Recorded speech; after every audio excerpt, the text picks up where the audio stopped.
Bom dia, meus irmãos e minhas irmãs. Vamos começar agora o programa Palavras de Vida da Arquidiocese do Rio de Janeiro, um programa de entretenimento religioso de nossa arquidiocese que entra agora na sua casa. Olá, bom dia, Padre Arnaldo, sua bênção, e um bom dia a você que nos assiste nessa manhã de domingo em mais um Palavras de Vida, o programa oficial da Arquidiocese do Rio de Janeiro aqui na TV Brasil.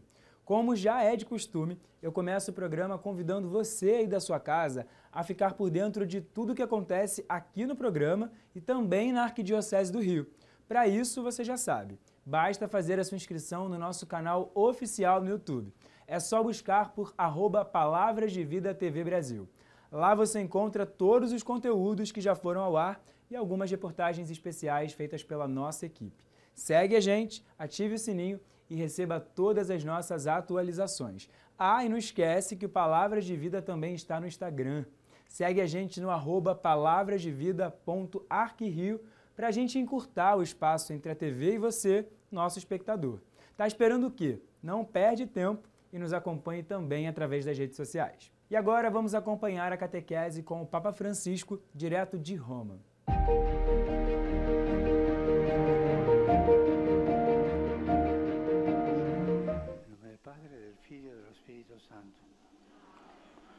La pace sia con voi.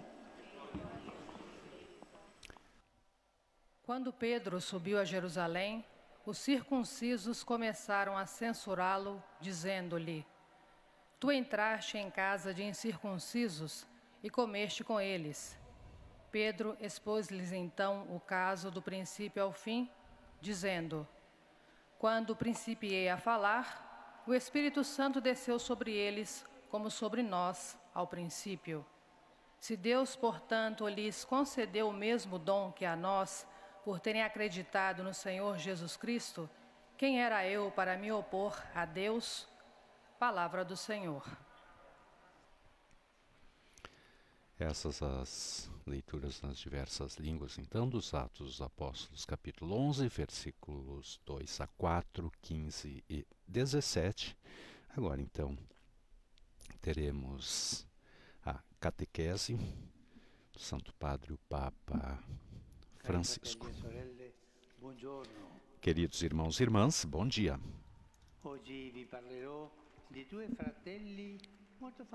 Hoje falarei a vocês de dois irmãos muito famosos no Oriente, a ponto de serem chamados apóstolos dos eslavos. Cirilo e Metódio, nascidos na Grécia no século IX, numa família aristocrática, renunciam à carreira política para se dedicar à vida monástica. Mas o sonho deles de uma existência retirada dura pouco. São enviados como missionários à Grande Morávia, que na época incluía vários povos, já em parte evangelizados, mas junto aos quais sobreviviam muitos costumes e tradições pagãs. Seu príncipe pedia um mestre que explicasse a fé cristã na língua deles. O primeiro empenho de Cirilo e Metódio é, portanto, estudar em profundidade a cultura daqueles povos. Sempre aquele refrão, né? A fé deve ser enculturada. E a cultura deve ser evangelizada. Enculturação da fé, evangelização da cultura. Sempre. Cirilo pergunta se eles têm um alfabeto. Respondem a ele, não. E ele responde, mas quem pode escrever um discurso sobre água? Com efeito, para anunciar o evangelho e para rezar, é preciso um instrumento próprio, adequado e específico. Inventa assim o alfabeto glagolítico. Traduz a Bíblia e textos litúrgicos. As pessoas sentem que aquela fé cristã já não é mais estrangeira. É enculturada, mas torna-se a sua fé, falada na língua materna. Pensem, dois monges gregos que dão um alfabeto aos eslavos. E foi essa abertura de coração que enraizou o evangelho entre eles. Não tinham medo esses dois, eram corajosos.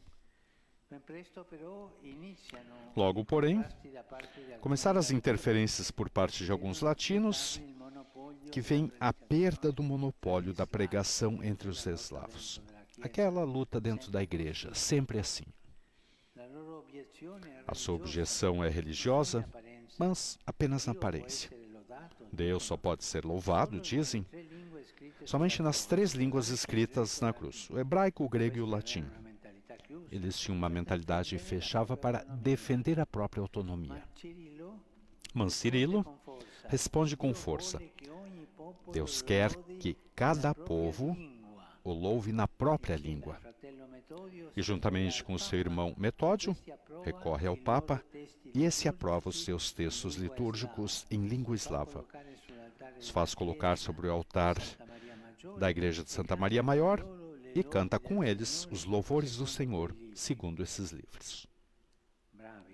Bravos, hein? Cirilo morre poucos dias depois. Suas relíquias ainda são veneradas aqui em Roma, na Basílica de São Clemente. Metódio, porém, é ordenado bispo e enviado de volta aos territórios dos eslavos. Lá, ele terá que sofrer muito, será até mesmo preso. Mas, irmãos e irmãs, nós sabemos que a palavra de Deus não é acorrentada e se espalha entre aqueles povos. Olhando para o testemunho desses dois, que São João Paulo II quis como co-patronos da Europa e sobre os quais escreveu a encíclica Slavorum Apostoli, refletamos agora 3 aspectos importantes. Antes de tudo, a unidade. Os gregos, o Papa, os eslavos. Naquela época havia na Europa um cristianismo não dividido, que colaborava para evangelizar. Um segundo aspecto importante é inculturação, ao qual eu disse alguma coisa agora. Evangelizar a cultura. A inculturação mostra que evangelização e cultura estão intimamente ligados. Não se pode pregar um evangelho abstrato, destilado, não. O evangelho deve ser enculturado. É também expressão sempre a expressão da cultura. Na pregação é necessária liberdade, mas liberdade sempre tem necessidade da coragem, precisa da coragem. Uma pessoa é livre quanto mais corajosa é e não se deixa acorrentar por tantas coisas que lhe tiram a liberdade. Irmãos e irmãs, peçamos a Santo Cirilo e Metódio para sermos instrumentos de liberdade, ser constantes e humildes com a oração e o serviço. Obrigado. Os fiéis de língua portuguesa desejam testemunhar-lhe filial afeto e sincera fidelidade e rezam por todas as intenções do seu ministério apostólico universal. No final desta audiência, cantaremos a oração do Pai Nosso em latim. Depois, o Santo Padre concederá a bênção apostólica com um pensamento especial às crianças, aos idosos e aos doentes. Abençoará também os terços e demais objetos de devoção que cada um tiver consigo. Leio agora um resumo da catequese que o Santo Padre acaba de pronunciar. Hoje, a nossa atenção volta-se para 2 irmãos do século IX, Cirilo e Metódio. Sonhavam para eles a vocação monástica, mas Deus pensava diferente e fê-los apóstolo dos eslavos. De fato, o príncipe da Grande Morávia estava a pedir a alguém que explicasse a fé cristã na língua do seu povo, e os enviados foram eles. A primeira tarefa destes 2 irmãos foi estudar a fundo a cultura eslava. Como esta não possuía um alfabeto, Cirilo inventou-o e, a partir dele, traduziu a Bíblia e os textos litúrgicos. E assim, a fé cristã pôde ser transmitida na língua materna dos eslavos. Porém, alguns latinos que ali anunciavam a fé defendiam que só era permitido louvar a Deus com as línguas usadas no letreiro da cruz, hebraico, grego e latim. Cirilo contestava, afirmando que Deus deseja ser louvado por todos os povos na própria língua, e apelou ao Papa. Este aprovou os textos litúrgicos e, com os dois irmãos, louvou a Deus na língua eslava. Efetivamente determinante para o anúncio do Evangelho é estar unido a Cristo na oração, como é fundamental encarná-lo nas diferentes culturas, em relação às quais o zelo missionário nunca é hostil, mas gentil.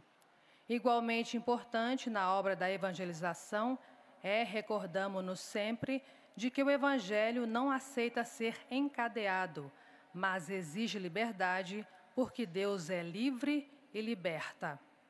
Agora o Santo Padre saúda em italiano os fiéis de língua portuguesa. Cari fratelli di lingua portoghese, benvenuti. In modo speciale saluto i gruppi qui pervenuti dal Brasile e dal Portogallo. Questo tempo non lasciamo che le nuvole dei conflitti nascondano il sole della speranza. Anzi, affidiamo alla Madonna l'urgenza della pace affinché tutte le culture si aprano all'afflato di armonia nello spirito. Dio vi benedica. Eis a tradução das suas palavras. Queridos fiéis de língua portuguesa, sede bem-vindos. De modo especial, saúdo os grupos vindos do Brasil e de Portugal. Neste tempo, não deixemos que as nuvens dos conflitos escondam o sol da esperança. Entreguemos antes a Nossa Senhora a urgência da paz, para que todas as culturas se abram ao sopro de harmonia do Espírito Santo. Deus vos abençoe. Agora, então, o canto em latim do Pai Nosso e a bênção do Santo Padre. Pater noster, qui es in celis, sanctificetur nomen tuum, adveniat regnum tuum, fiat voluntas tua, sicut in cielo et in terra. Panem nostrum quotidianum da nobis hodie, et dimitte nobis debita nostra, sicut et nos dimittimus debitoribus nostris, et ne nos inducas in tentationem, sed libera nos a malo. Domino Hoviscum, Et cum spiritu tuo, sin nomen Domini benedictum, et hoc nunc et usque in saeculum, aiutorium nostrum in nomine Domini. qui feci caelum et terram. Benedicat vos omnipotens Deus, Pater, et Filius, et Spiritus Sanctus. Amen.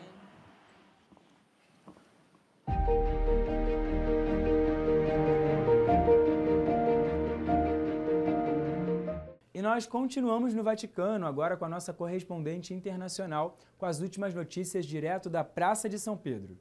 Olá, Vinícius. Neste domingo, o Papa preside a missa de encerramento da 16ª Assembleia do Sínodo. Foi um mês intenso de trabalho em que vários temas estiveram em discussão. E agora é o tempo de amadurecer as ideias e aguardar a próxima etapa em outubro de 2024.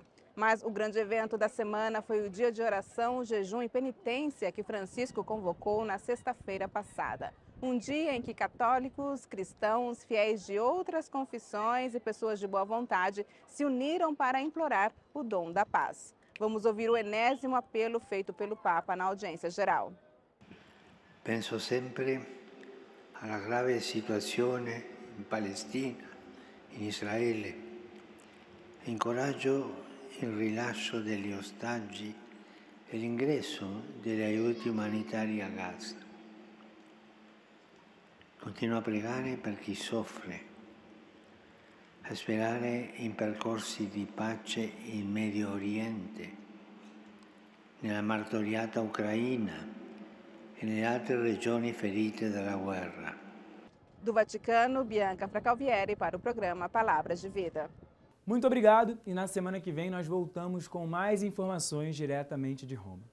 E no próximo bloco você confere as últimas notícias direto de Brasília no boletim Igreja no Brasil. A gente volta já já, não sai daí!